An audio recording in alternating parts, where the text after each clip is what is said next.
First of all, if you've not yet done so, please silence your cell phone or other electronic devices, CB radio, anything you have on you.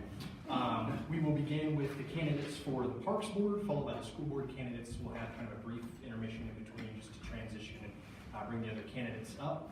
We will hear by candidates, from candidates by zone and alternate questions between. So we determine the order ahead of time. We will talk to you about that here in just a moment.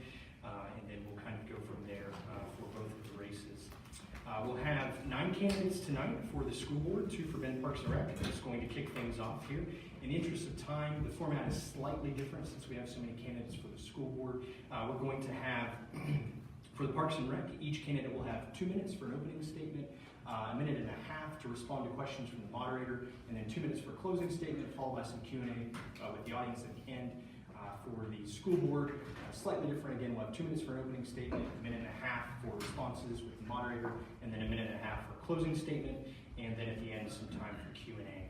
And again, we'll allow some time at the end where you can ask any questions you might have. If you have a question, just ask that you raise your hand. We'll come around with a microphone so everyone can hear you, and that way we're able to pick it up on any of the audio streaming that we're doing tonight as well. And we ask also, if you have a question, please make sure you state whether it's for a specific candidate or it's for everyone. What we'll do is, obviously with Travis and Ariel, they'll stay up here for the questions, but for the school board candidates, we'll bring everybody up at the end and have them field questions as well. And I think it goes without saying, but please be respectful of the candidates, resist the urge, however strong it might be, to applaud or shout or make any comments while our candidates are talking tonight, out of respect for them as well as your fellow audience members.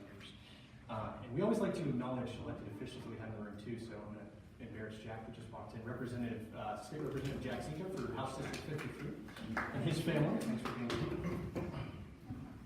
here. And I mentioned this earlier, but we will be recording and live streaming the debate, so if you know anyone who wasn't able to make it tonight, you can go to facebook.com/CentralOR Realtors or watch the debate after the fact on YouTube. Just go to YouTube and search Central Oregon Association of Realtors. All right, so that's more than enough housekeeping. I will now turn it over to Lee. As a quick introduction, it's my pleasure to introduce our moderator, Lee Anderson. Lee is probably a familiar face to most of you as you've seen him nightly on KTVZ News Channel 21, where he's a news anchor. Lee has been with KTVZ since 1996, where he's been an anchor, reporter, producer, and news director.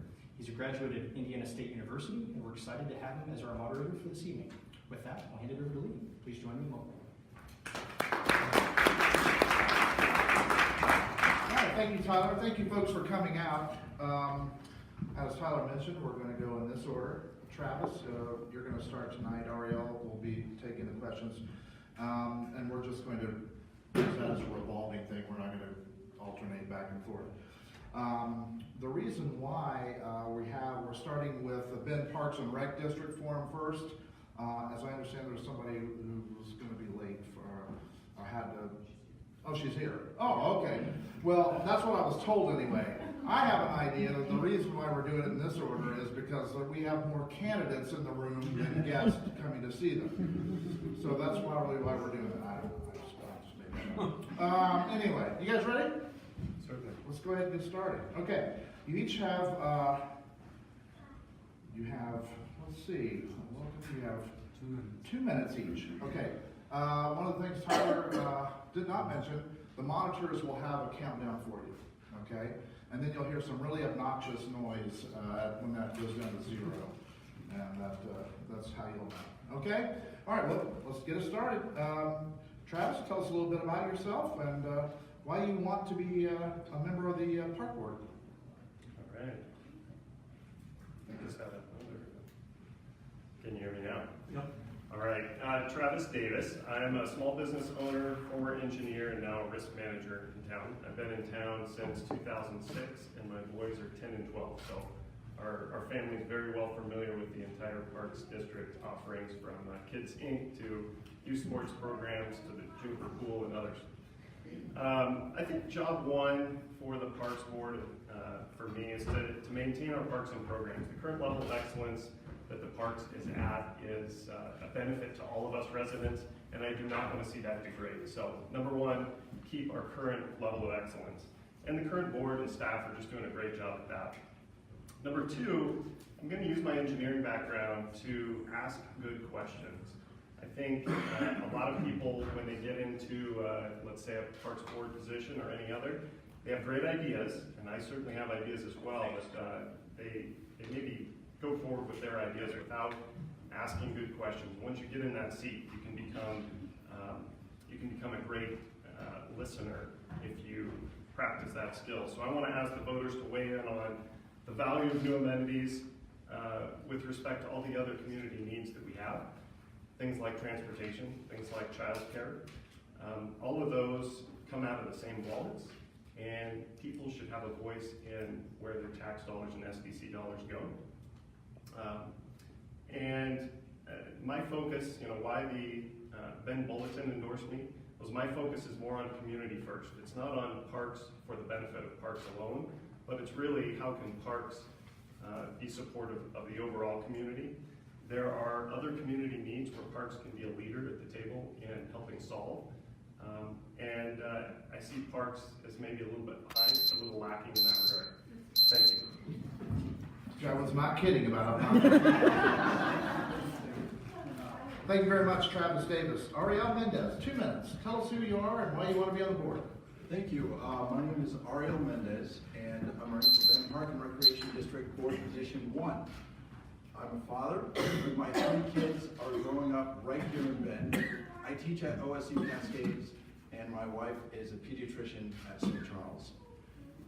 It's hard to imagine Bend without the parks, without the playgrounds, without the trails, the sports fields, and the programs that the district provides.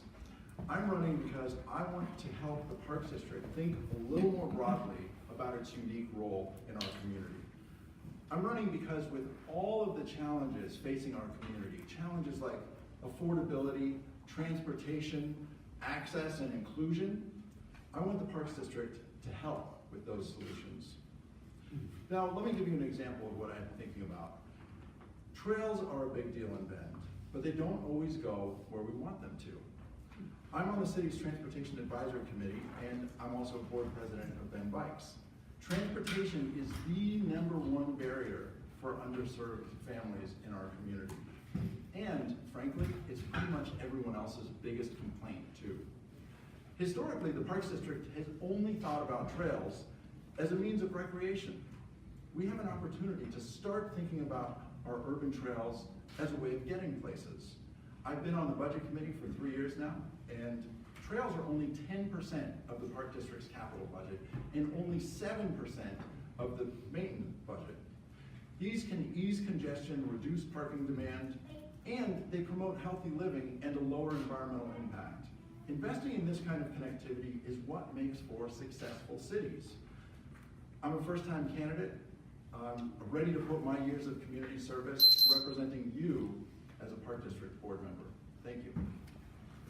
All right, time for the questions now. And once again, we start with Travis on all these. Okay. You'll have 1.5 minutes to answer this. Hopefully our clock is working. Okay, good. All right. All right, first question. And it won't be a back and forth rebuttal or anything because you each get to answer the same question. So that's your rebuttal. Bend is widely recognized for the quality and quantity of parks, programs, and amenities the Park and Rec District provides. What do you believe is currently missing? Currently missing? I don't think there's a new park amenity that I'm going to be on the board advocating we spend money on. The way I'd like to answer that question is what things do we need to reinvest more heavily in? I'm going to pick out childcare as one of the primary opportunities for the parks, because Kids Inc. is a program that serves families all across our city, and the need is most acutely felt, I'll say, on the east side of the city where I'm from, and there's no representation on the Parks Board today. I know for a fact that some of the schools, the waiting list is over 100 kids long for Kids Inc., and that is only going to get worse with school start times changing. So Parks needs to reinvest in that program specifically for equity and for affordability. Still 40 seconds. Oh my goodness, what other programs? So this will be a pet program of mine as well. So I'm a soccer coach, and I enjoy youth sports. And I think when the Parks was founded, Vince Genna was all about youth sports, and we did a great job initially, and now we've expanded our programs much more broadly. I think youth sports have kind of gotten left behind. Field space is at an absolute premium, so I'm going to be a big advocate for public-private partnerships to add more field space, like we're doing right now with NFC Timbers. All right. Same question. You want me to read it again? No, that's okay. Okay. What do you believe is currently missing? Thank you. So this might not be a surprise for anyone who knows my campaign. I think that we've got to start thinking about how we're getting to our parks amenities. Right now we have so many great destinations, but we don't really think about how people get there. And with transportation being the #1 barrier for underserved families in our community, this is a big challenge. When I coach soccer, I see parents coming in to pick up their kids after school, taking time off of work to drive them to the soccer field, and then go back to work for 45 minutes, and then have to turn around to come pick their kids up. You wouldn't have to do that if your kids could safely get from school to the soccer field. And in many cases, this should be possible because there is a trail that goes right from the park to the school, but it doesn't connect. In some cases, it's only 80 yards, and kids are scrambling over dirt and rocks on a makeshift path, or they're sharing space in high-speed traffic. I don't think that's right. I think that we can do better than that. You know, some of the other amenities that I hear families asking for, they want a splash pad. They think the one in Redmond is great, and actually the new park in Southeast Bend, Alpenglow, a 37-acre park, is going to have a splash pad. This is going to be a great park that will provide families with a recreational opportunity right near their house. And the Parks District has done a great job of thinking about how people are getting there too. So this is exactly the kind of project that I want to support. All right, thank you very much. Second question now, Travis. The Park District's System Development Charges, or SDCs, make up the largest portion of the SDCs assessed on residential housing within the city of Bend, roughly $8,000. With these fees in mind, what do you feel the district's role should be in responding to concerns around housing supply and affordability? Would you support changes to the current SDC structure? Thanks, Lee. So in my opening comments, I referenced affordability, and SDCs are a major factor. I think in Redmond, the SDCs for the Parks District are about $2,600, and here they're over $7,900. Would I walk in the door and demand a decrease in SDCs? I'd probably want to listen first.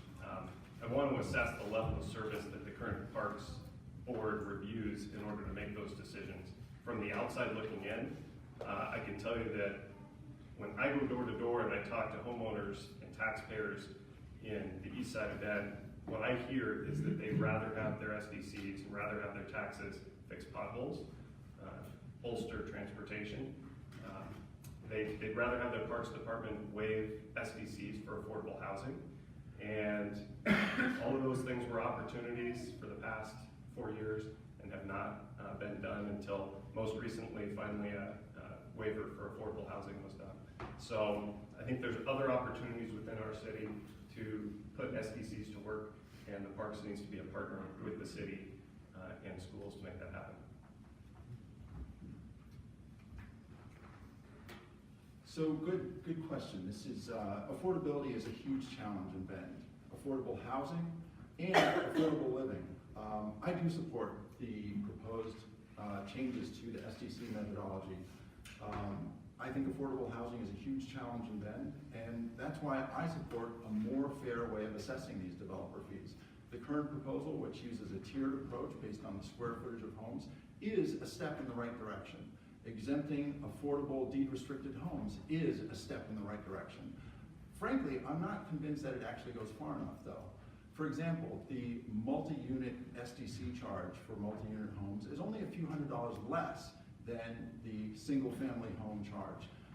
I don't see why if a multi-family home is more affordable, why don't we use the SDCs to actually incentivize the building of more affordable homes? Right now we have lots of supply on the high end for people who can afford $500,000, $1 million homes, but not enough supply on the low end of the market. This is an opportunity to use SDCs to actually incentivize the creation, the building, the development of affordable homes. But affordability is more than just housing. Affordability is also walking to a park, being able to afford swim lessons for your kids. As a senior, signing up for a recreational class. These are ways that the district can promote affordable living in Bend. Nobody should be worried about whether they can afford to send their kids to summer session or after school programs. All right, thank you, Ariel. Okay, third question. If elected, what will be your top priority on the Bend Parks and Recreation District Board of Directors? Top priority. I think it's in that framework of the parks being a more participatory member of the community. I hear from school board members, I hear from city councilors, I hear from other members of the community that Parks is well-funded, that Parks is able to control their own destiny and run their own kingdom the way they want to run it without regard to other entities. This is a perception, and it's not shared 100% across the board, but it's been shared enough that we need to get the parks working better with the rest of the community. So whether that's childcare and Kids Inc., whether that's actually the parks contributing to some of the cost for law enforcement to enforce the law in our parks. Right now they don't. I think there's a lot of opportunity for the parks to be a stakeholder at the table to help solve these community problems. So I think my number one priority is to expand capacity. Expand the programs that the Parks District offers. Kids Inc. often sells out overnight. The summer pack program sold out in 2 days this year. We have a capacity problem, but we also have an accessibility problem. These programs, it's not always clear when you're supposed to register for them, and by the time you figure it out, the deadline hasn't passed, but there's already a wait list. So I think we need to prioritize these kinds of services for working families. I know a woman who is a nurse, and she had to change her job because she couldn't find affordable childcare that matched her schedule. So she got a new job working as an administrative assistant, but that's not what she wanted to do. She wants to be able to send her kid to an affordable quality after school care program and work as her chosen profession. The other priority for me is trails. I do think that trails have lots of benefits. It's a good investment. Fiscally, it's not a lot of money, and they have so many benefits for everybody in Bend. So I think trails are a huge part of it. I also want to make sure that the Parks District is a warm and welcoming place. We have members in our community who right now don't feel like it's very welcome. And so I think we can do a lot to enhance trust and transparency. For example, I'm going to yield the remainder of my time.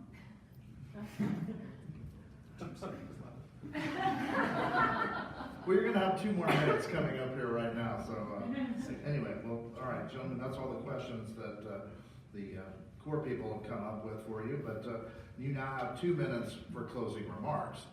So Travis, again, we'll start with you. You have 2 minutes. Okay. Closing remarks. I get asked the question of what am I critical of the current Parks Board, and I think I've already come out in support of their operational excellence. I think the board and the staff have done a great job with operational excellence. The steering of parks is what I'm critical of. And when I saw, as I said on the Bend Economic Development Advisory Board, when I saw the latest SBC methodology come out, and I saw that the Parks was asking for a commercial and industrial SBC for the first time, and I saw the increase requested by the Parks, which followed up on 4 years worth of non-participation in the affordable housing. That's when I decided to run for Parks Board. My opponent has been on the budget committee for 3 years. He's proud of that service, and I'm glad that he's been there. We need involved community members to be there. But I think it's important to note that the entire budget committee, the entire Parks Board, No one questioned the staff's budget as proposed, which increased SDCs, which did not help affordable housing. My opponent did not raise his hand and object. He voted in favor of those budgets for the past 3 years. So I think it's important to know that I am a departure from the current board. I'd like to see the Parks Board be more responsive to the rest of the community, and otherwise continued excellence in operations. Thanks.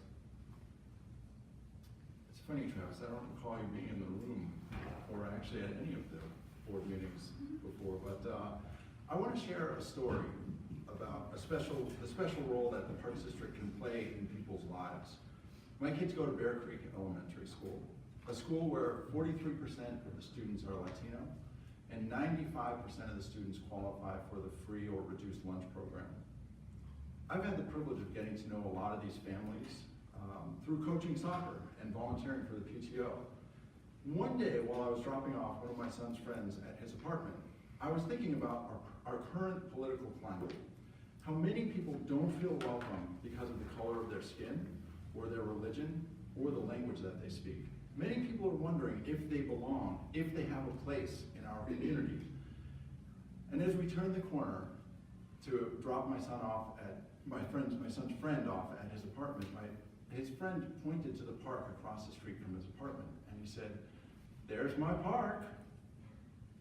Parks have the ability to make someone feel welcome, to make them feel like they belong, and to give them a sense of ownership in the community, and that's powerful. With as many needs as there are in this community, we shouldn't be cutting this budget. We shouldn't be cutting capacity. We need to find creative ways to expand access, to provide affordable recreation classes, to provide affordable after-school programs and summer care, to build parks and trails that make people feel like they belong. I'll feel successful at the end of my tenure if I can help people get where they're going safely with a better connected trail. If I can help make kids and recreation programs affordable and available. If I can make park facilities and programs a welcoming space for everybody. I want you to take a moment and think about the things that you love about Bend. I want the Parks District to play a role in supporting that vision.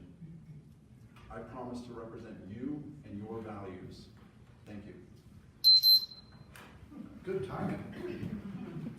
Okay, at this point, we've answered all the questions that the Realtors Board has come up with, and you've had your chance for opening and closing statements. Now it's your turn to actually take some questions from the audience. So we're going to put a cap of 15 minutes on this, but hopefully we can fill that 15 minutes with your questions. So who would like to begin? I only get 15 minutes to ask my question? Please, let's talk about Deer Pond. What do you think? Beer Pond. If you're asking if I'm in favor of dredging, I am. I think it's a landmark in our community that deserves investment. I feel that the Parks Department does have a role to play. They, as part of my overall vision for how they are an active community member and contributing, I do think they have a greater role to play than they played to this part. Thank you. Good question. Mirror Pond is absolutely iconic. I don't doubt that. I don't question its aesthetic beauty. But I am disappointed in the current state of the debate. I think we need to elevate the public debate around Mirror Pond. I'm surprised that all we ever talk about is whether to dredge or not to dredge, and the $6.7 million price tag that dredging has attached to it.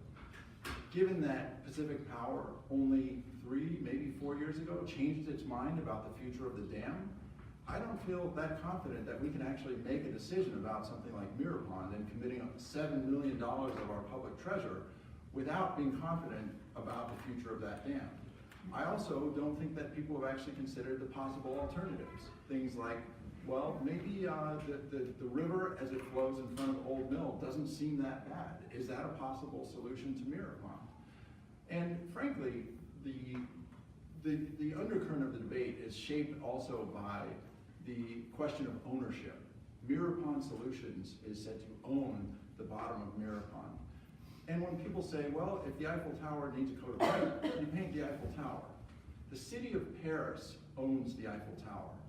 I don't like the dynamic of a private property owner asking for public funding and essentially holding that asset hostage and hurting the tenor of our public debate. So I think we ought to step back and really fully explore these options. Thank you. Anyone else, question? We got a couple up here.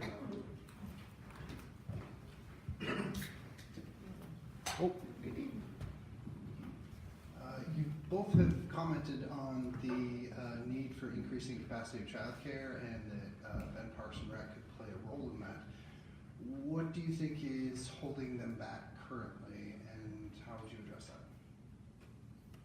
Do you want to continue this same? How do you want to do this? What's holding them back from what I hear, and I've met with Don Horton about that topic, what's holding them back is their agreement with the schools on location capacity is what I'm hearing, but also a prioritization. You know, if staff has that fairly low on their priority list, if the board has not prioritized that topic, then it doesn't move forward. So it seems to be stuck in, we can't do anything about it because we don't have the space, but I think you look at the square footage in our school and how much is actually used in Kids Inc., one gymnasium, half a gymnasium in some cases, there's definitely capacity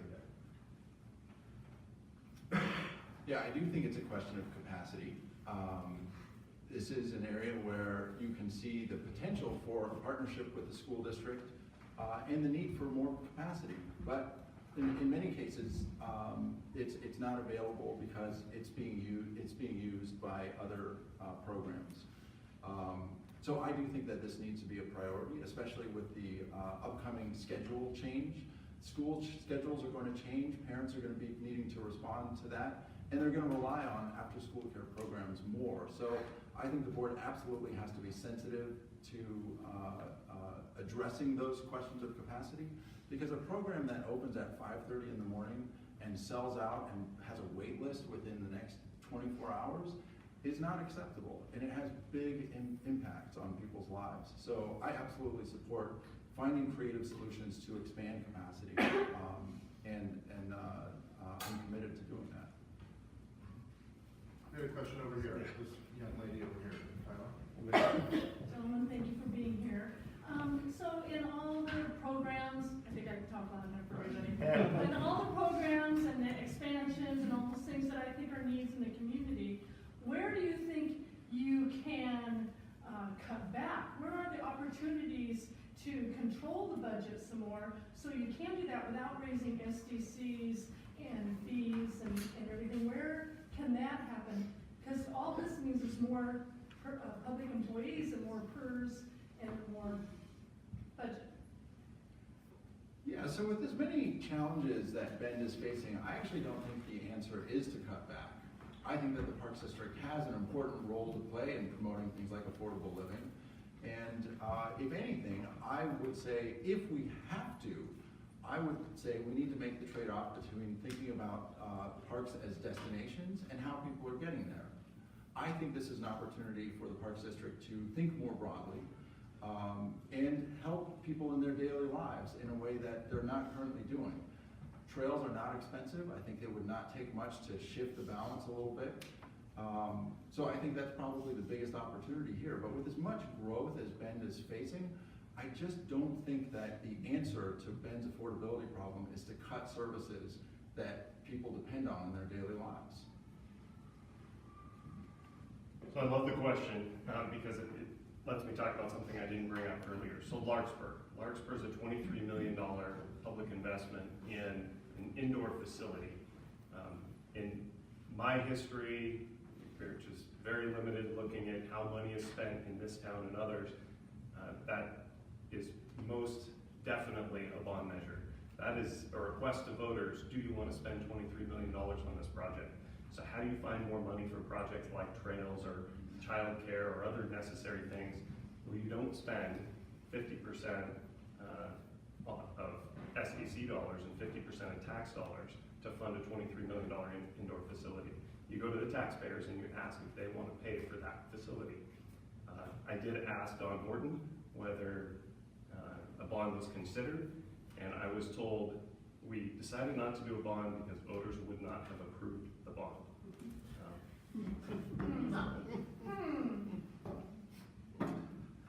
Questions? One last one, or one more. The boundaries of Park and Rec,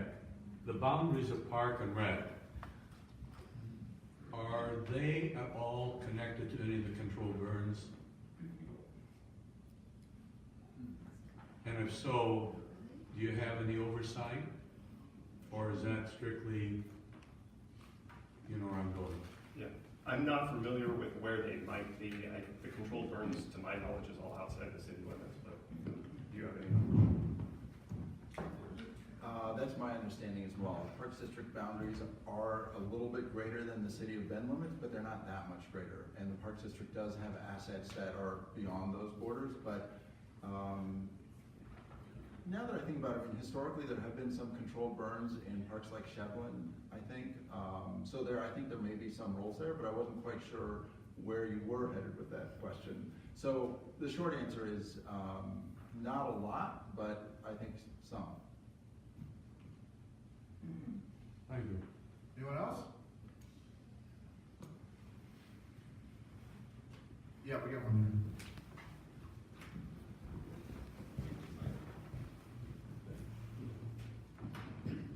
Good evening, Justin Livingston, Bend City Councilor. Last couple of weeks, we've been receiving complaints due to a park amenity that's causing some issues in the public right-of-way. That's the White Park. Because people now, and I didn't know this until yesterday, but there's actually a website for free camping, and there's a whole website on there with reviews of, it's great to park. The city allows you camping in the middle of the city, right next to the White Park. We've approached at the staff levels, Bend Park and Rec, to say, let's put 4-hour parking down there. And then, but the issue is enforcement, because it's not a direct connection with the downtown parking district. So it is a costly thing. But because of that amenity that the Parks District put in, and now that's actually having negative impacts on the businesses and homeowners in the area. So the question is that would you push hard on your staff to be more cooperative with the city of Bend, not in just this case, but in many other cases where at the staff levels we get a lot of pushback, and then I end up at a Parks District meeting getting criticized for criticizing the Parks District. So where would you see your role really pushing back hard on the staff to be more cooperative with other jurisdictions? Yeah, thank you, Justin. Absolutely, I think it goes hand in hand with my overall theme of the Parks District being a better overall community member. Our job is maybe not to direct each individual staff member, but our job is to set the tone and set expectations with the executive director that this is how we want the parks to interact with city council, with the school district, with other entities. So absolutely, that's an example where parks can be a better partner. Yeah, I'd have to ask, why isn't the regular parking enforcement actually taking care of the problem? And if it's not because there's a loophole in it, then maybe the city should address the loophole. No, there's currently no parking restrictions in near McKay Park, and so the city has said we will pay for the signage, and we'll actually partner and pay for half of the enforcement because the signage doesn't do any good if there's no enforcement. And so, but at the staff levels, they have just flat said no. And it was even hard to get, which is something similar we did at Drake Park. We put 4-hour parking, so people were camping right next to Drake Park. Because we want to see that turnover so people can use the parks and those facilities. And it was quite difficult to get the funds to move beyond the pilot program from last summer to be able to pay for the enforcement full time. And so this would be a further step above that, because it's not connected with the downtown parking area. So I'm receptive to those concerns. I don't know the reason why for the perceived abrasiveness. It's not perceived. So yeah, I mean, I'm receptive to those concerns, and I think yeah, I want to know more about it. Anyone else? Time for one more question, right here. Thank you. Looking around the city and seeing that there's potholes and there needs to be more police and things like that, comparing that to what the amazing parks that we have and all that great stuff. I mean, that is not a new criticism. I mean, I think that that's something I hear from people all the time. And we talked about it a little bit just a couple minutes ago. But being that the city and the parks district are separate taxing districts, do you propose to kind of be creative with that? Travis, you'd mentioned that.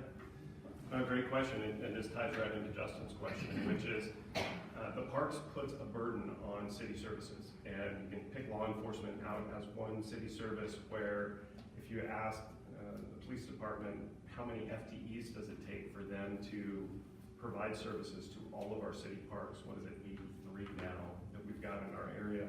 I think they could put a number to it, and it's more than one, and it's probably more than two. Could the parks pay for that law enforcement of those parks facilities? I think that's a reasonable request, absolutely. Is that something I would implement on day one? No, more research, definitely, but that's the direction I would go to solve that problem.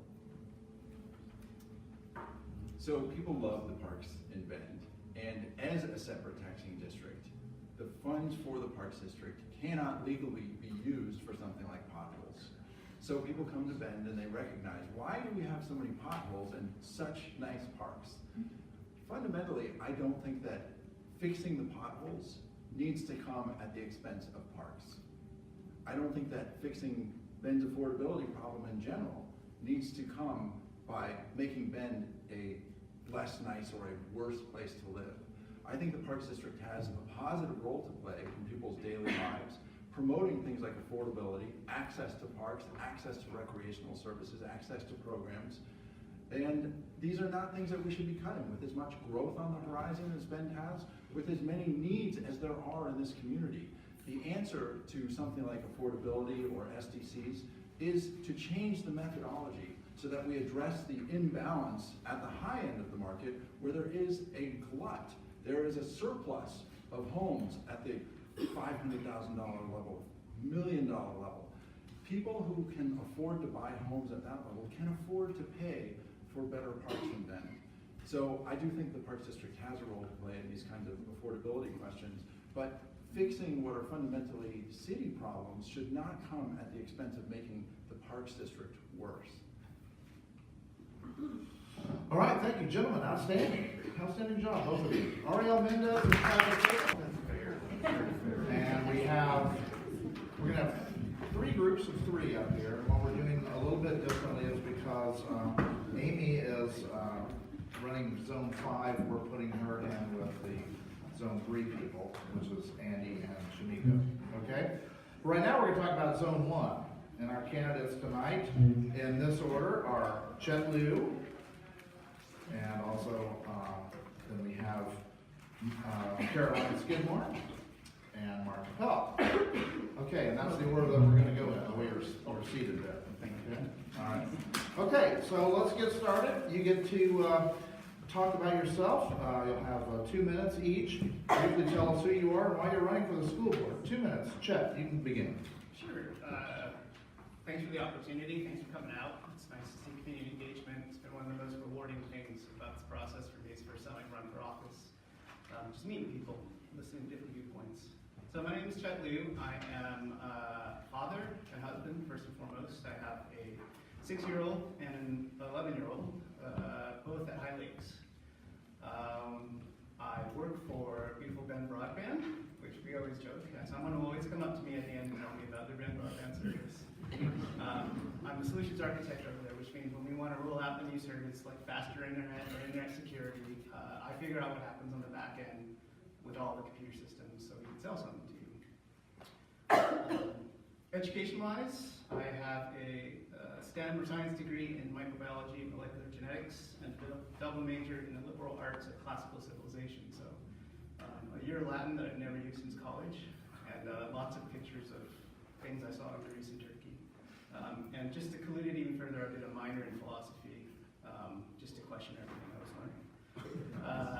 I did that at UCLA.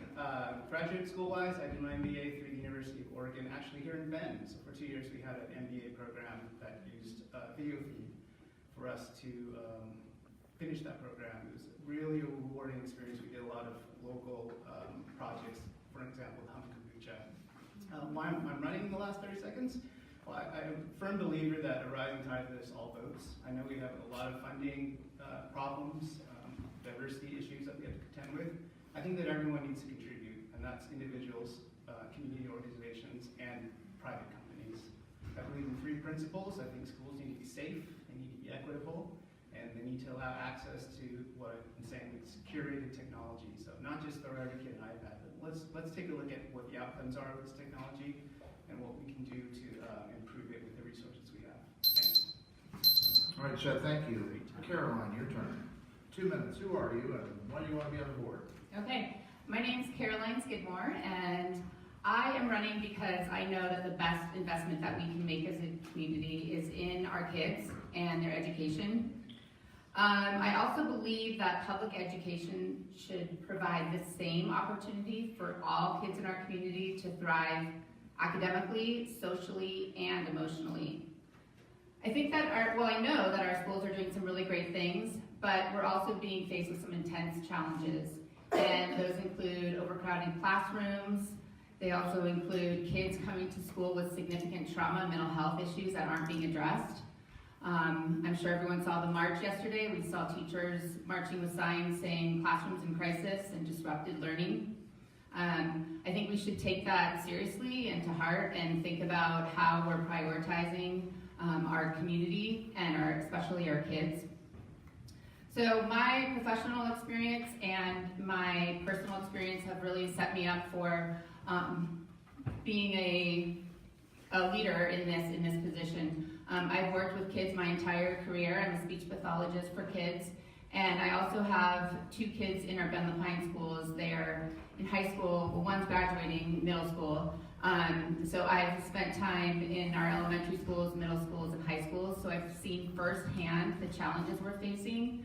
I've also spent a lot of time talking to students, teachers, and parents to prioritize what I feel needs to be done for our schools. So I have 3 priorities. I'm going to go really quick in 20 seconds. I want to advocate for appropriate school funding. I want to make sure our schools are safe, and I've got some specific ideas surrounding that. And the third thing, I want to work with our schools to make sure that all our schools are creating environments of kindness and inclusivity where all kids feel like they belong. Thanks. All right, thank you, Caroline. Mark, 2 minutes. Thank you very much, Lee. Thanks everybody for being out here. This is the funnest part of campaigning is getting to talk to people. I love this stuff. My name is Mark Capel. I'm a 4th generation Bendite. My grandmother was the first woman elected to the school board in Bend, and I care about our community. I am a small business owner. I spent 8 years on the city council. On the city council, I spent a lot of time working on public safety and infrastructure, and I've been off council now for 4.5 years almost, and I see the biggest issue facing our community is the schools. I really believe that that is where we can have the most impact on the quality of life in our community. If you look at some of the things they've done, they've made some great strides. Right now they have some of the highest graduation rates that we've ever had in Ben LaPine schools. But it's just not acceptable where we're at. So the statistic that just completely makes me a little bit crazy is in the 12 years that our kids go to school, from 1st grade to 12th through 12th grade, they go to the same number of days that across the rest of the country kids go in 11 years. So what that says is our kids are missing out on a full year of schooling compared to their competitors across the country. Is that what we want for our kids? I think we want better than that. And so I think what we need to do is have a community conversation about how do we do the right thing for our schools. I think if we, sorry Jack, but if we wait for the state to fix our school issues, we're gonna have a problem, and it's not gonna get better. I think we need to step up now, and so that's why I'm running for school board. Thanks very much. All right, thank you, folks. Time for our questions now. You'll each have a minute and a half to answer the question, okay? And you'll each have all these questions. Okay, first one, Chet. What do you feel is the biggest issue facing the Ben LaPine School District, and what ideas or solutions do you have to address that? Yeah, I think for me, being a product of public schools, and I was very fortunate. I attended schools in well-funded districts in California, award-winning schools that had the support of local businesses. For me, it's equality. I want every kid from the west side, the east side, down LaPine, through the new North Star School, to have access to the same programs. I know that's a very complex thing to accomplish, but I was at the Buckingham Elementary PTA meeting on Tuesday, and they talked about some of the programs they have on the east side, like the Bear Creek Spanish Immersion Program. And I know at Summit we have a Mandarin teaching program where we have an exchange teacher. I really think for our children to be more globally aware and to really feel like they have a fair shot, they need to have equal access to the programming that all kids in the district do. My wife is a big volunteer with Lego Robotics. I think those programs are great. I know Mike has done a lot in our community for that program as well. I don't see every kid having a chance to do that. I mean, for some of us, we can write a check, and any of us we can't. And to me, that's inherently unfair. So for me, that's the biggest thing. Making sure kids have the same opportunity across the district. There's plenty of money here in town. We just need to get the right people to understand that we owe it to the children to give them the same shot. Thank you, Chet. Caroline? Yeah, I think it's funding, and that leads right into equity as well. Again, we are hearing from our teachers, we're hearing from our students, we're hearing from parents that funding is an issue. And with equity, to follow up with what Chet said, I was talking to a teacher yesterday who taught at a school in a higher socioeconomic area of Bend and now teaches at a Title I school. And she was commenting to me that because in the more wealthy area, parents are giving, the PTA can raise like $5,000, $10,000 really, really easily in just one event, that those schools are able to do a lot more with their kids. They are able to do really cool projects and field trips. And then the Title I school in our same town, she has to tell the students, you know what, sorry, we can't do that because we don't have the funds for it, and we also don't have the volunteers. So that, I think, is our issue, is funding. We need to push Salem to prioritize our kids, prioritize their education, and listen to the teachers and listen to the students and fund our schools appropriately. I agree, Caroline, that funding is the issue. But I disagree that Salem is going to fix it for us. Have they fixed PERS in the last 20 years of talking about it? No.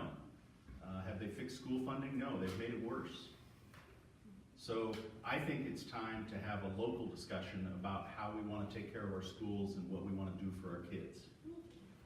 When I was on city council, we had a problem in that there wasn't enough funding to adequately staff the fire department to have good response times. So we went out to the citizens and said, okay, we're going to add this number of firefighters, and this is the response time reduction we're going to be able to get by doing that, and are you willing to pay for it? And they did. And then a couple of years ago, they approved it again because the fire department had achieved those numbers and had done what we promised. So I think we need to have the same conversation about schools, and I think we need to be specific. We need to say, we want to add this many teachers. We want to reduce, our student-teacher ratio is one of the highest in the country. We want to reduce our student-teacher ratio to this number. We're going to add this many people, and here's what it's going to cost, and are you willing to pay for it? Because Salem isn't. Okay, thank you, Mark. Mark must have seen the question sheet. Because our next question, Chet, will begin with you. PERS seems to be the $25 billion elephant in the room. How do you think that deficit should be addressed? Do you believe it is the school board's role to advocate for change? I do think it's absolutely the school board's role to advocate for change. I think PERS is a really complex issue. I've had a number of friends who've been law enforcement officers and teachers and city employees even here in Bend. Some of them that worked as interns while they were undergraduates in school, and they have some entitlement to PERS as well. So I'm not going to proclaim to be an expert on how to fix this huge deficit in funding PERS. I will just say that philosophically, I think every group has to come to the table. I know that teachers, my sister's a teacher, my best man at my wedding was a teacher. I know that they're not compensated for the amount of time they put into their classrooms and their students. And I know that part of how society makes it up to them is to provide them with pension benefits. But there are also administrators and public executives that are retiring with multi-six-figure pensions. So with the remaining time I have, I just have to say that I think everyone's got to come to the table. I'd like to see maybe some private practices from industries brought into the public funding situations, things like retirement matching. Maybe we compensate the teachers more, but we incent them to contribute more to their retirement. And again, to make sure that we all have the ability to contribute at different levels, and some of us just have to contribute more than others. That's just the only way we're going to fix a lot of the inequality with school funding right now. So yeah, I think it's important to distinguish the tier 1, tier 2, and tier 3. So we have made changes in PERS. Our biggest liabilities are tier 1 employees. That was not a well thought out compensation, but they took that deal in lieu of a pay raise. So I think that it's our obligation to fulfill the commitment that we made to our public employees, the people that are educating our kids. The tier 3, it has already been adjusted, so those employees aren't going to be making as much in their retirement. It's not going to be so much of a liability for our state. I was looking at just some information, and I think some people think that our teachers are living on the high horse after they retire, and really 65% of recipients are getting between $0 and $3,000 per month in their retirement. So it's not it's not like these teachers are retiring and living an amazing high life. So I think that we need to make adjustments, but I don't want it to fall on the backs of our teachers. So I think that's the most important message. And as a school board member, I have to advocate for students and teachers. And by advocating for teachers, I need to make sure that they're getting the compensation that they deserve. Mark?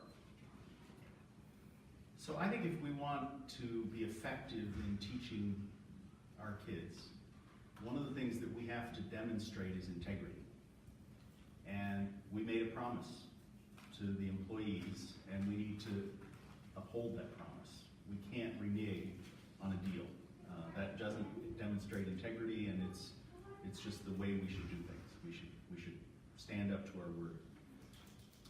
I think we can continue to try and improve the way the system going forward is run, so that we make sure that we're able to attract good teachers, but not cost the community so much money. And so I think we need to keep working with our state legislature to continue to tweak the PERS system, but I don't think we have any choice but to show our integrity and pay what we promised to people. All right, thank you very much. Time for closing statements now, and you'll each have 90 seconds. Once again, we begin with Chet. Sure. I'm a product of public education. I was a first-generation born in the United States.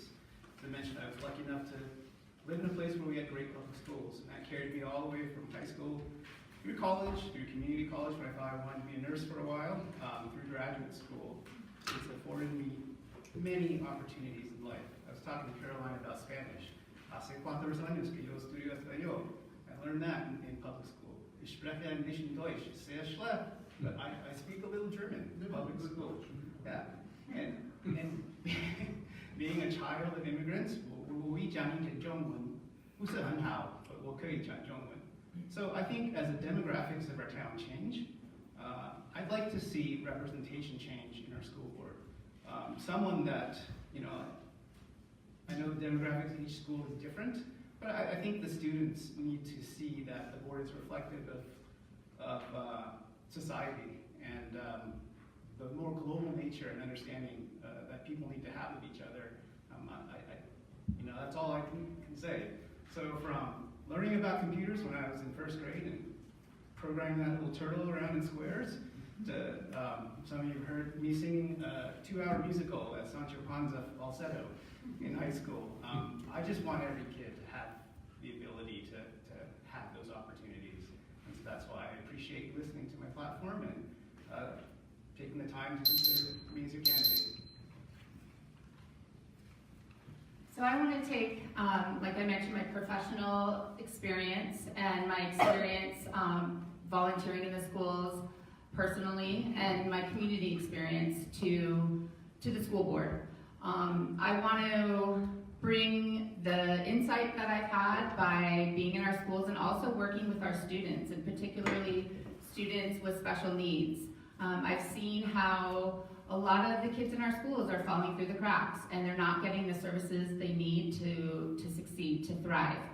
I had mentioned my priorities and I just wanted to go into a little bit more detail about that. I want to advocate for funding. I've mentioned that lots of times, so I don't need to go into that anymore, but I also think that we need to look at how we're allocating those funds so that we're allocating them fairly.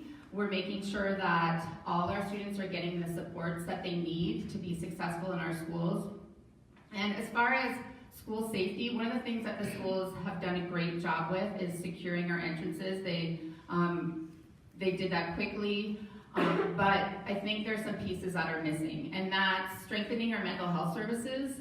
And the third one is something that I don't think we think enough about, and that's communicating to parents the importance of securely storing our firearms in our homes. Because the majority of school shooters are accessing guns through their own home or the home of a close relative. So that's a message that needs to be provided to our parents, and I am done. So I think the three things that government should supply are public safety and infrastructure and education. And all three of those apply to what the school board does. So right now the schools are in the process of spending $250 million on infrastructure from a bond that was passed not that long ago. My experience on the council doing infrastructure projects, I think, could be beneficial to making sure we're getting the bidding done right and we're doing things to the best ability and the best for our taxpayers. Public safety, I was on council advocating for having police officers in the schools, and I was out at Mountain View High School last month and spent some time with the police officer there and walking around the school, and it was pretty amazing because those kids don't have a fear of police, they have a relationship with the police. And they were high-fiving them as they're going down the hall, and that positive interaction with public safety is really a great thing. But I think I bring the work on public safety to the schools as well. In terms of education, as I said earlier, it is one of the most important things we can do, and I look forward to working on that. All right, here are your candidates for Zone 1. Chad Lewis, Caroline Skidmore. Next up here, we have the candidates for Zones 3 and 5. Amy is here, we're representing Zone 5. Okay, so Andy and Shamika will be talking about Zone 3, but these questions will include everyone, so we're not going to exclude anyone here with us. Okay, opening statements, 2 minutes each. We'll begin with Andy High. Andy, tell us who you are and why you're running for the school board. Great, thank you, Lee. Thank you to the Central Oregon Association of Realtors for having me. It's a key industry in our community that we couldn't be here without. Why am I running? So I started 6 years ago when I was elected to the Benton Pine School Board to come in and focus on CTE and continuing education for technical work, shop, the trades. 6 years ago, that wasn't talked about very much. It's not because of me, we've changed, I can assure you that, but it's a small drum that you just kind of keep beating in the district to talk about. Continuing education for those trades or people that don't want to go to college, it to me is critical. It's a big missing sector in our workforce right now. And we as a society, in my view, have downplayed those roles and the importance of those roles. We don't celebrate students when they say, I'm going to technical school. We don't have a signing day for them, anything like that. Like it's not like signing your football scholarship. And so to me, that's one of the biggest reasons I want to continue. We're open to shop in La Pine. We're starting those technical schools at Marshall, and we're only going to see those grow with the measure $98. The other reason I want to continue and work on is any new money coming to there's likely going to be new money coming to the district. Was talking to some representatives and Senator Knope earlier today. He told me he was going to the floor. He wasn't going to miss any more votes. Didn't tell me how he was going to vote, but he said he wasn't going to miss any more votes. I think the key is for us to make sure with that new money that it stays in local control. There's a lot of talks that Oregon Department of Education wants to hand out grants.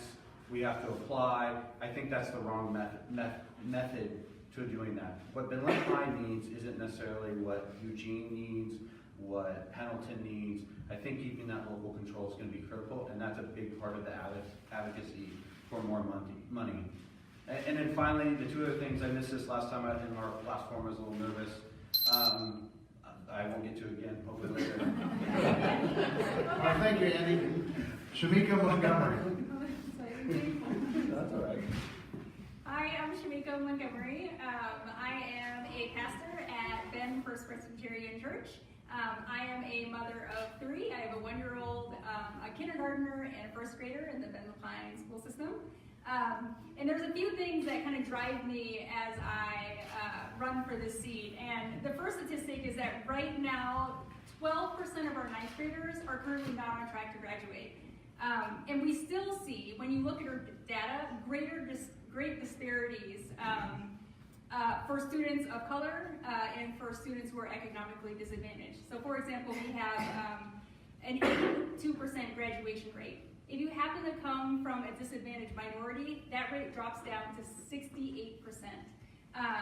These disparities happen in English language arts scores, in math scores, in attendance rate, in ninth graders on track to graduate. They continue through all of the data that we see. And so when I look at that data, it's not just that they're numbers. To me, that they are a reality that these students are living, that they're a reality that these families are living out every single day. As a pastor, I work a lot with vulnerable and marginalized communities, especially our growing Latinx community and students who are economically disadvantaged. And I see what this looks like every day. I see how this plays out in the lives of these students and these families. And I firmly believe that no student's potential to succeed should be impacted by factors that they cannot control. How much their family makes, their ethnicity, whether their parents speak English or not, the color of their skin. All of these things should never impact whether a child or their chances of success. We need a school board that is going to work tirelessly to eliminate these disparities and bring equity into our public schools. I worked as a school counselor. I think that's the most important part. I have education and classroom experience. Oh my gosh, that went by so quickly. You don't get your third out. I know, dang it. Okay. All right, Amy is actually running for Zone 5, but we want to make this equitable as far as the numbers up here. So, Amy, tell us about who you are, why you want to be on the school board for Zone 5. I'm Amy Tatum, and I'm running for Benton Pine School Board.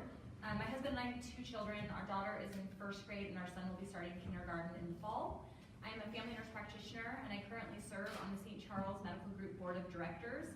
I also am chair of our medical group's wellness committee, and I am a member of our outpatient credentialing committee.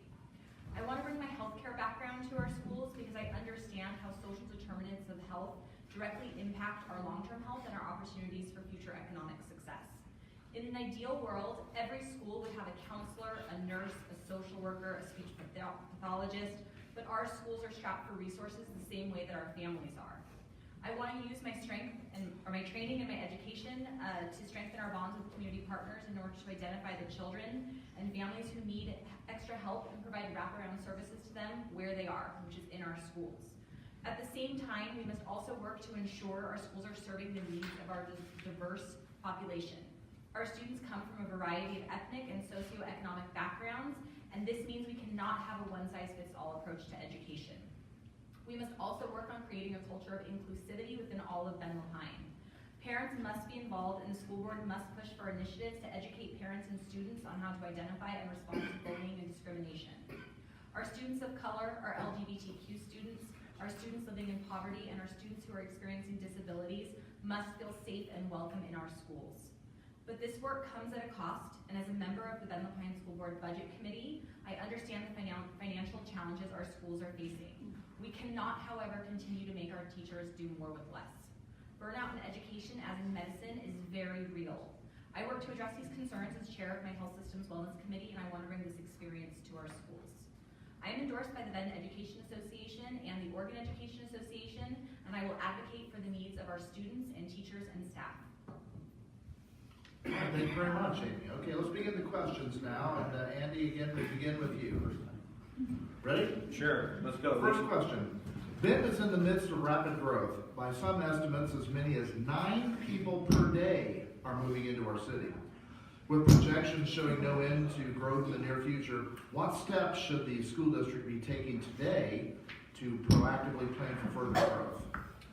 So, great question, thank you. So, under state law, we're required to have an updated comp plan, a 20-year plan on how we're going to handle growth every 5 years. And we go through that process every 5 years. That's why you're seeing the new high school that's going to be starting construction here in the next month or two to always be set up to handle that growth.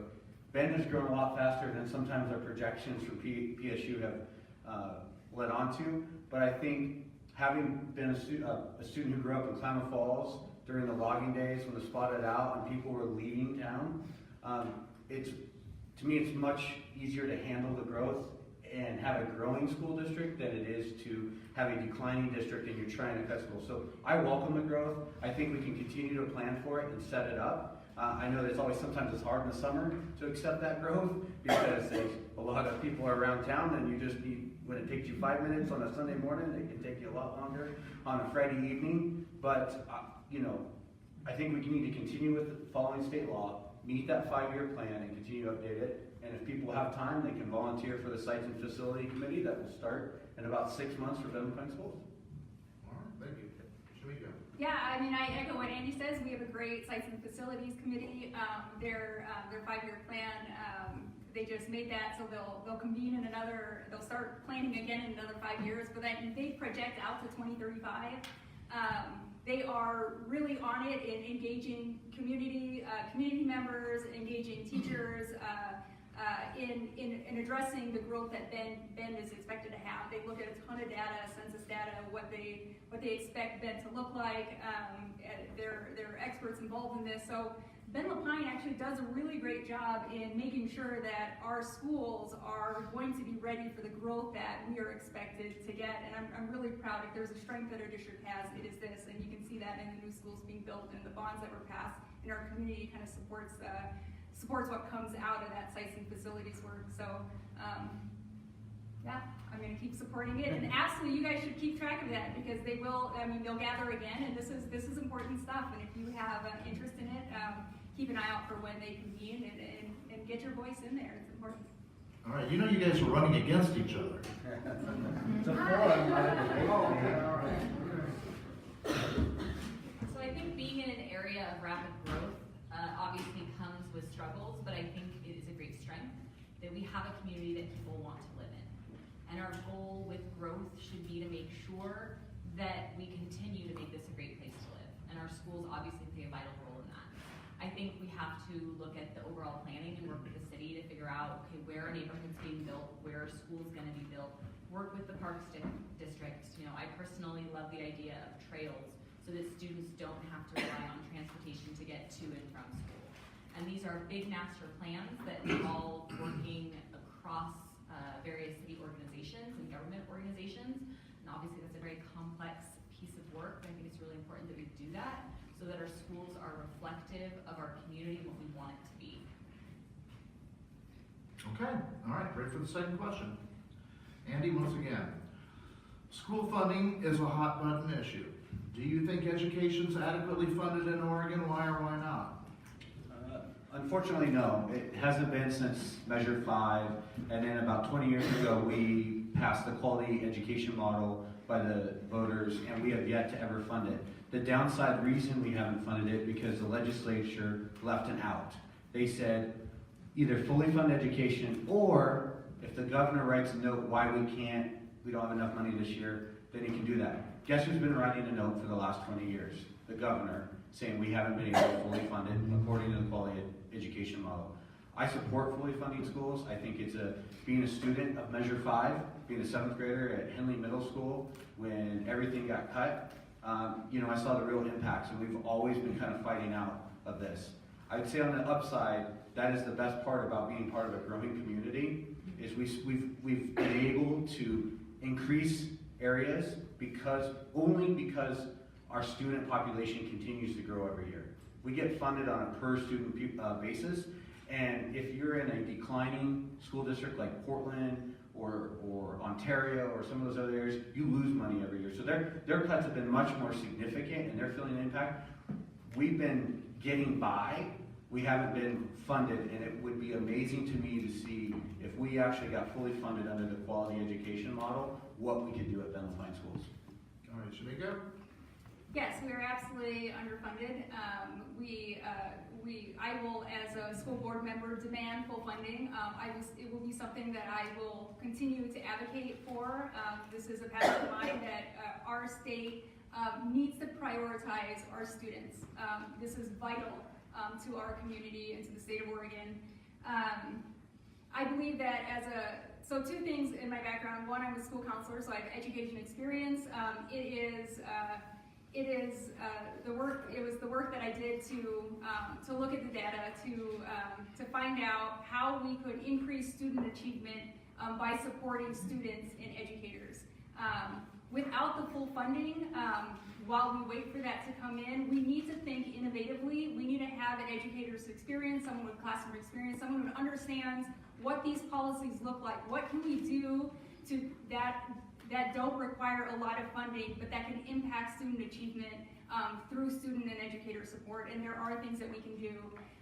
Second, as a pastor, I work with a lot of community partners. I work with a lot of various community groups to figure out what are the issues that families face that are creating barriers for students in the public schools. That is the work that I do now, so I want to continue bringing that work and collaborating with our community, creating authentic partnerships so that we can better support our students. Without this funding, we're going to have to think very hard about how we do this. So I agree with everyone else up here that our schools are not adequately funded. When you look at the amount of dollars we get per student compared to 1990, it's 20% less adjusted for inflation. Our students are facing significant challenges, as are our teachers. 94% of our teachers are spending their own money on classroom supplies.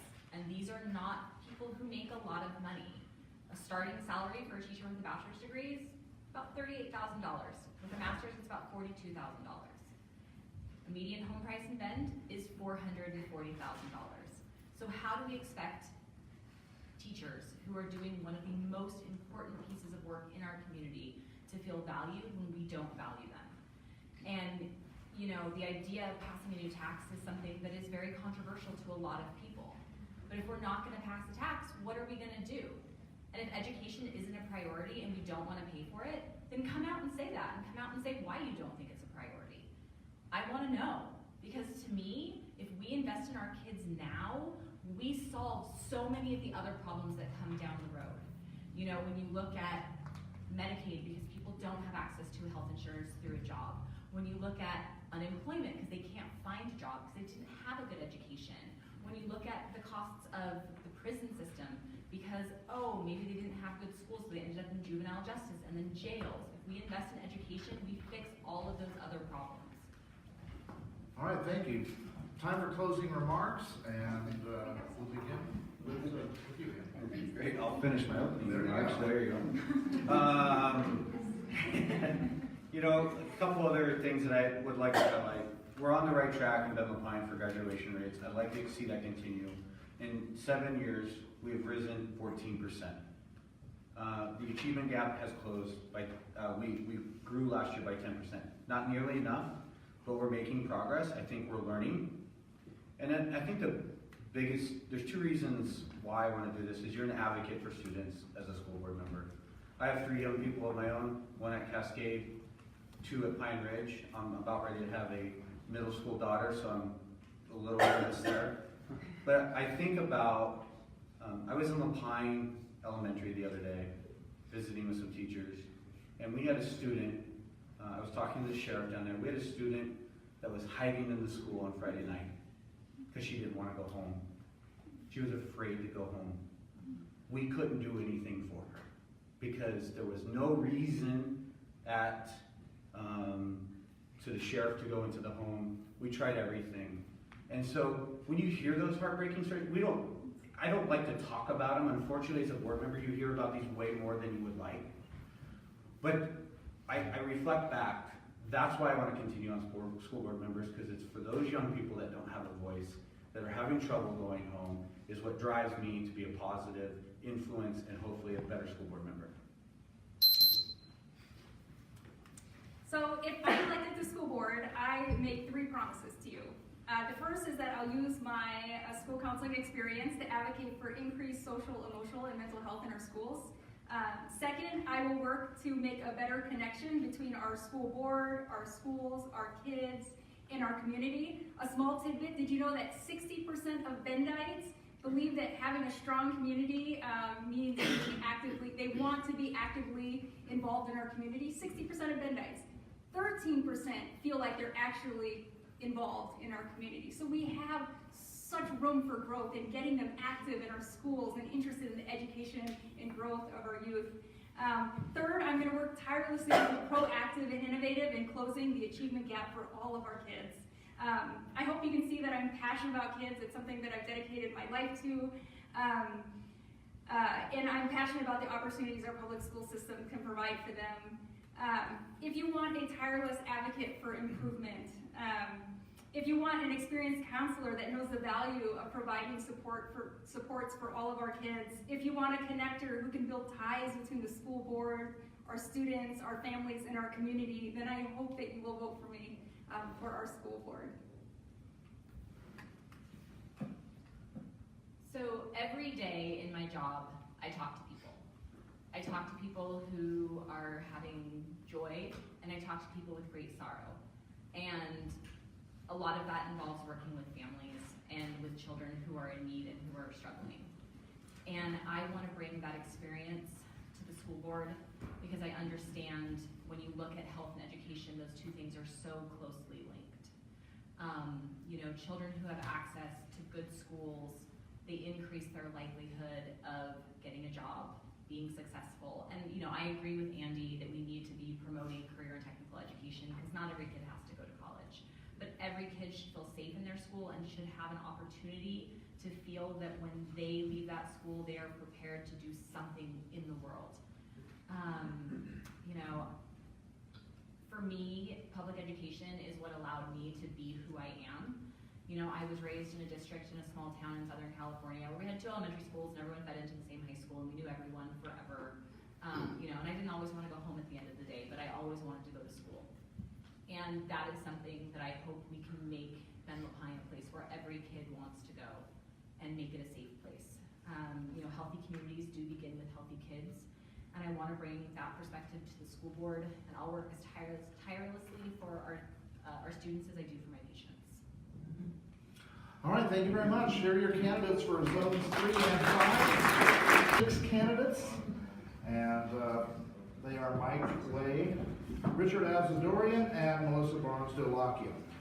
And just like following the formats that we've done, you will have 2 minutes now for opening statements, and Mike Way will get us started. Mike? Thank you, Lee. I've got a lot of stuff here that I wrote down today, and I've got to forget all of it. So, thanks for allowing me to be here today. I want to tell you, this is an opening statement. I'll tell you a little bit about myself.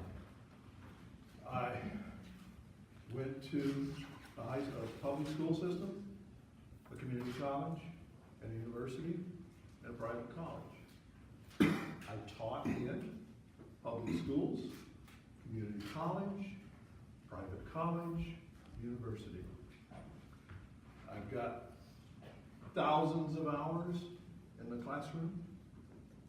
I've got hundreds of hours in volunteer time.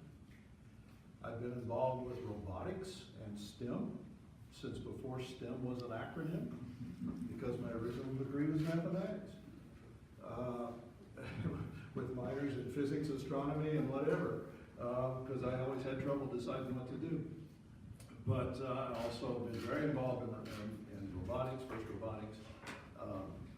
Worked in Florida for 6 years with teams that did very, very well.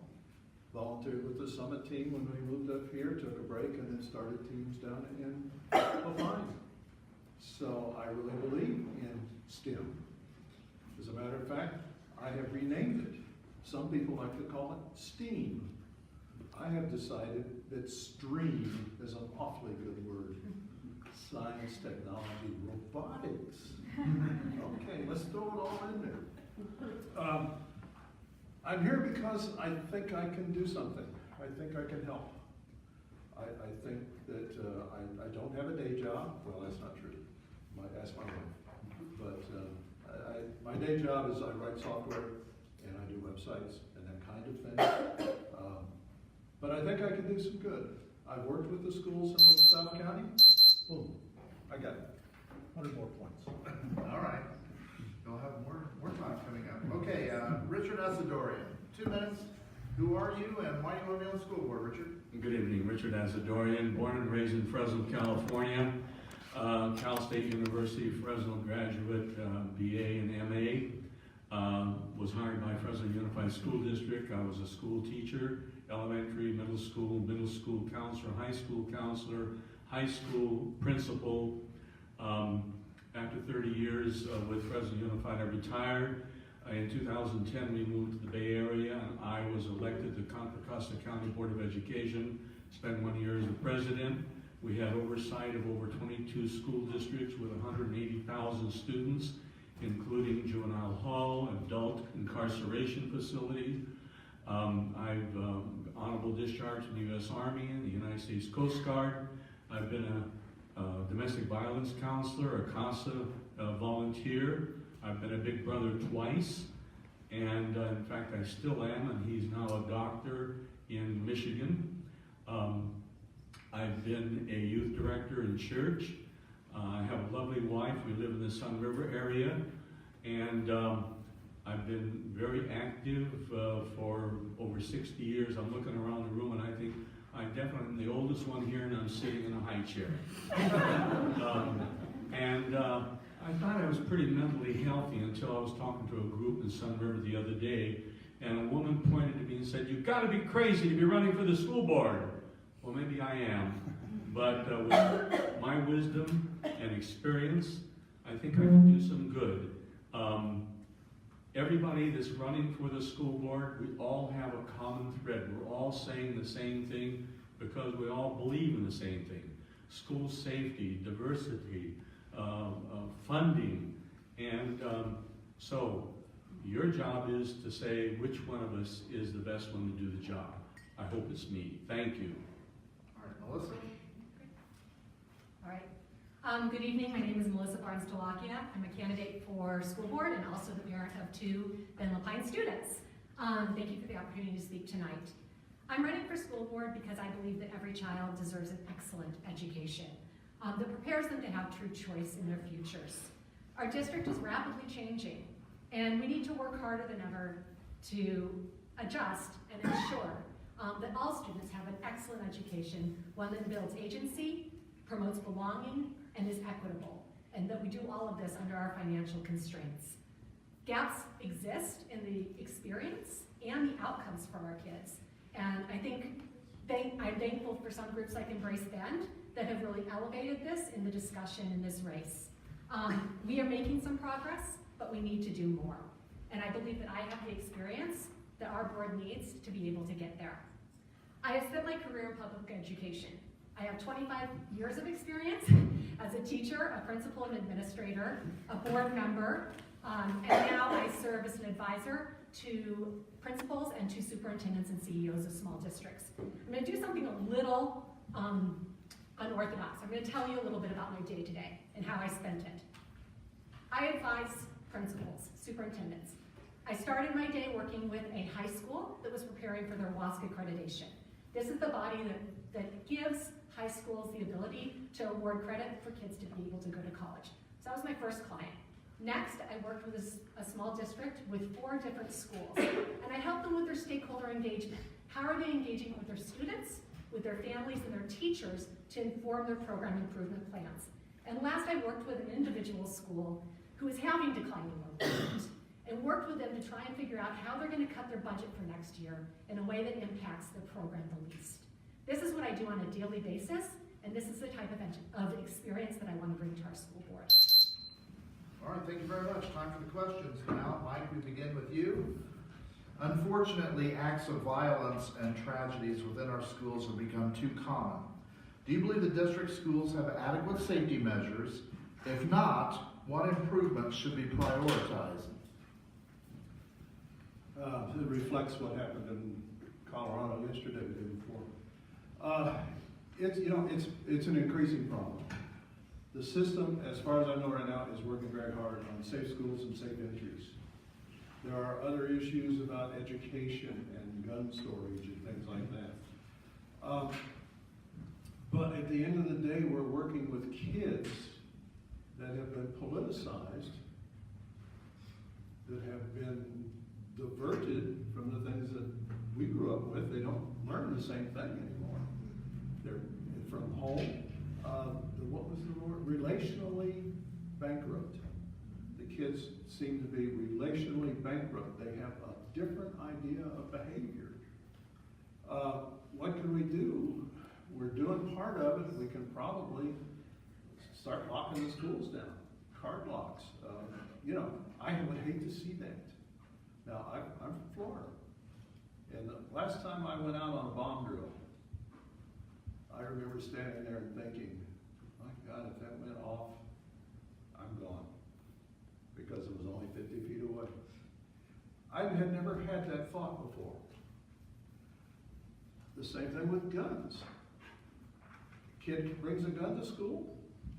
Sometimes it's innocent, believe it or not. Sometimes it's innocent. Sometimes it's not. How do you tell the difference? That's the problem. Somebody recently said there was a crisis at the border. There's a crisis in our schools. We need more mental health specialists. We need more nurses. We need more counselors. Suicide rates among youngsters, and it starts as low as 6th and 7th grade, has been rising. We have opioid crisis. So we need more specialists in our schools because our kids are crying out for help. And most of the time, they don't go to their parents because they don't feel the parent understands. And that's not true, because parents are dying to be able to communicate with their kids and say, what's going on? Why aren't you doing your homework? Why are you giving your personal things away? Which is one of the signals that a kid's considering suicide. Give away personal and very precious items. Not going to school, not wanting to talk to friends. So there has to be a unity between the school and the home and in the church. So I'm going to cut it short. I've got 13 seconds, but I think I've said what I need to. Thank you. So safety in our schools. We've made some great steps in terms of securing our campuses. That's also been very expensive to do, and not with additional funding. Okay, so let's just stop there. But we still need to do more. One of those things is having a well-implemented safety plan. I built and ran for a decade a K-12 school in inner city in deep East Oakland. My daughter, I sent to that school. We had a secure campus and we had a safety team, but that meant that our safety team of adults was constantly practicing and that we knew exactly what each of our roles was in the case of an active shooter, in the case of a lockdown. I will say, to the point of the child in Lapine, I will share a personal piece, which was my child went to my school, and the one ask I had, because I knew the principal goes first, was that I needed a radio call in her classroom so that I knew how she was, so that I could go and do the job. First of all, principals and teachers shouldn't have to, but we need strong safety plans. We also need strong mental health in our classrooms. We need counselors in our schools. I have worked with schools with trauma-informed models where we've leveraged state dollars and county dollars to bring mental health counselors into our schools. We need to do that. Last, common sense gun safety and common sense gun reform. The last lockdown in Denver, the person flew from Florida to Denver, got off the plane, bought an automatic assault rifle and ammunition. All right, thank you, Melissa. All right. Second question, Mike. Oregon's high school graduation rate has improved, but remains below the national average. What do you think the district has done to address graduation rates? Is it working? What would you do about it? Reverse the trend. There's a variety of things going on. Number one is online school. That's online school is available to kids in the schools right now. They're taking care of that. If they're failing courses, they go to the online project and work there. But I've almost lost track of what I was going to say. Graduation is important. Are we all pushing in the right direction? There's this long story about everybody doesn't need to go to college. I felt that for a long time. There's also a long story about everybody needs to go to college. So, but everybody is not interested in the same things. I think we need to have maybe a little more variety of interests, of things taught that are more applicable to the students. And I will guarantee you that the students' interests at Summit are much, much different from the students' interests in Lapine. And we're starting to address those things, and I think it's going to make a difference with the CTE programs down there.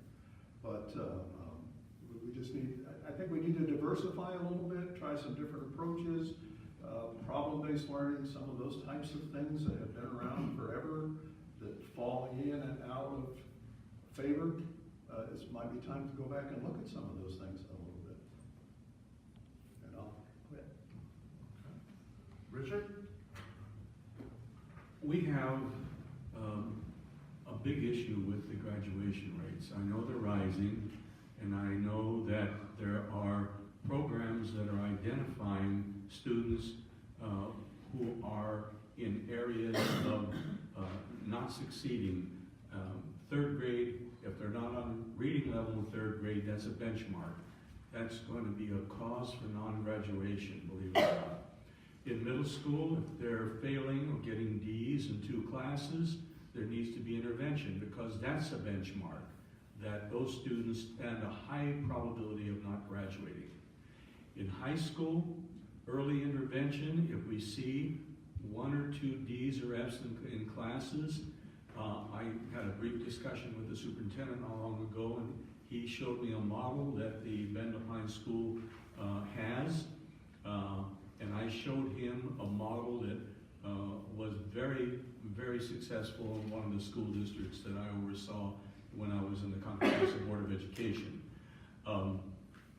Getting students engaged, clubs, bands, sports, dance, drama, a reason to come to school, whether it's a favorite teacher or a buddy. They have to be engaged, they have to feel an importance to get up in the morning and go to class. Great. So there was a nice article a few weeks ago in OPD about the state plan for improving our graduation rate, because it's not just Ben Lapine, it's statewide. And an analysis was done, and we actually only fund 3 of the 13 steps that our state has already identified we need to do to improve our graduation rate. So I'm sorry, but there is a piece that's going to come back to funding. I believe that we're doing things, we're doing pieces. First, one of the things, and this is my platform, agency. We need to really develop agency for our kids so that they feel like they have choice in their futures. This doesn't just mean the skills and the knowledge from their classes, but also the mindsets that are aligned to the 21st century. One of the programs that I love in Ben Lapine is called Project Lead the Way. It's actually a STEAM or STREAM program, but it takes kids and puts them into real life scenarios where they are learning through application the sciences. I want schools that have belonging. That addresses the grad rate. When every child has one adult in their school who they feel knows them well, that keeps them going and gives them someone to turn to. Equity.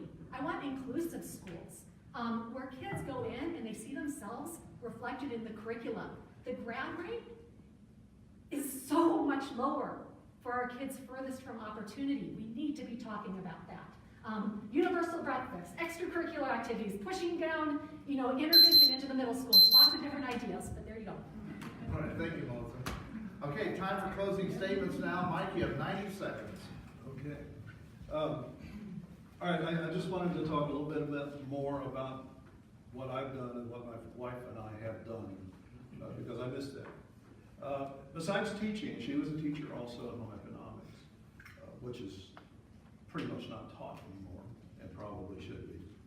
But we worked for years in things like work camps during the summer. We were not worker bees. We didn't stay home and work part-time during the summer. We were out and about. And we dragged our kids out and about. And we worked for work camps on Indian reservations. Worked at a work camp in Parkersburg, West Virginia. 8 different reservations we worked on. We worked habitat. So we have worked those things because we see a need for them to be done. I believe that Ben Lapine is doing a good job. I think we're a very good system in comparison to what I've seen with the robotics and around to the other schools in the area. I want to help us get better. There's always room for improvement. And I think that I can help us get better. I believe in STEM and STEAM and CTE. Those things are important to the community, to the kids. It gives them a reason to come to school, a reason to want to succeed. And I think that we can emphasize those things. I really, really do. I think it's interesting that we're being hosted by COAR tonight, because when families are relocating into new communities, one of the prime things they're looking at are the quality of the schools. And the quality of the schools means that if they settle here because they're happy with schools, among other things, but that's near the top. That's money in the realtor's pocket because you're selling homes. And so there's a direct correlation between the quality of schools and your profession. I want to close with this. April 25th, and the source. Richard Azadorian possesses a strength of conviction that can serve students, teachers, parents, and the district well. We believe Azadorian is ready to lead right now. Vote Richard Azadorian for Administrative School District Number 1, Zone 6 at large.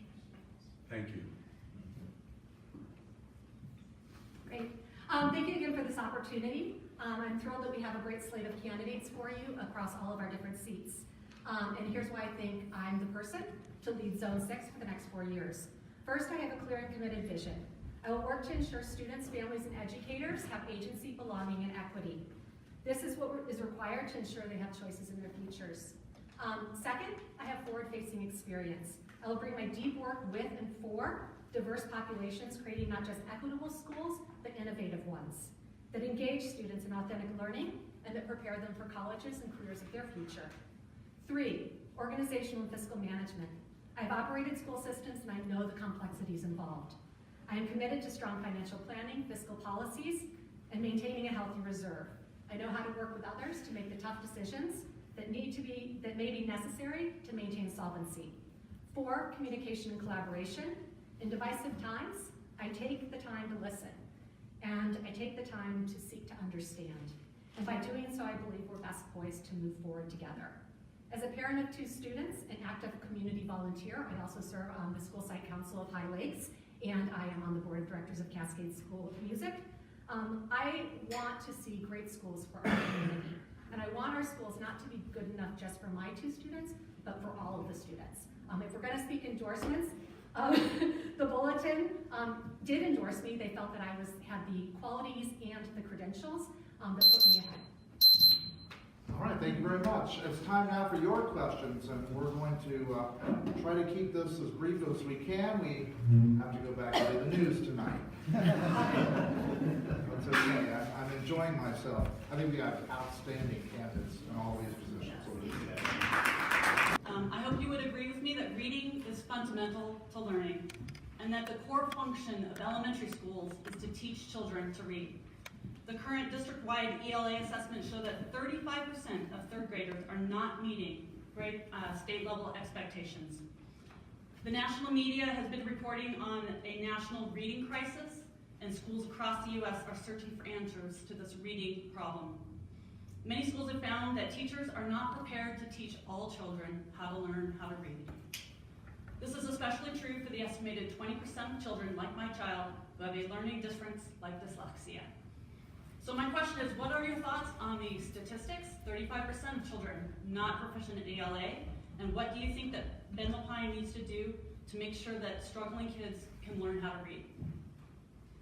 Can I answer that? Sure. Well, from a speech pathologist perspective, I think it's really, we're missing the boat early. So I see kids who are not getting phonological awareness, which is understanding how sounds work together.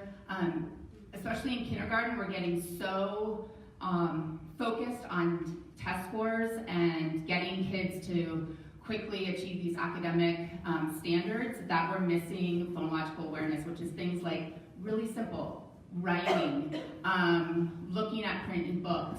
So I think there's some different aspects of this. I think we need to start with early intervention, and I also think we need to look at the research of how we teach reading. I'd like to see more multi-sensory approaches to reading. There's a bunch of different programs out there that are working for kids with dyslexia, so we need to look at programs that work and then individualize so that kids learn differently. So we need to look at what are the needs of the kids, and we need to identify the kids that are falling behind early and then provide them with programs that are going to get them up to speed. All right, thank you very much. We'll continue the discussion and the questions for our candidates, but I have to split. Thank you very much for having me. The Central Oregon Association of Absolutely enjoyed it. Don't forget, you gotta have your vote in by 8 o'clock on the 21st, okay? All right. Thank you very much, folks. Thank you. So I want to add to what Caroline said. Not long ago, I spent a day in a kindergarten class, and I was shocked at the differences in how some kids were prepared to come to school and some were not. Some couldn't tie their shoes or go to the bathroom. Some could read and count.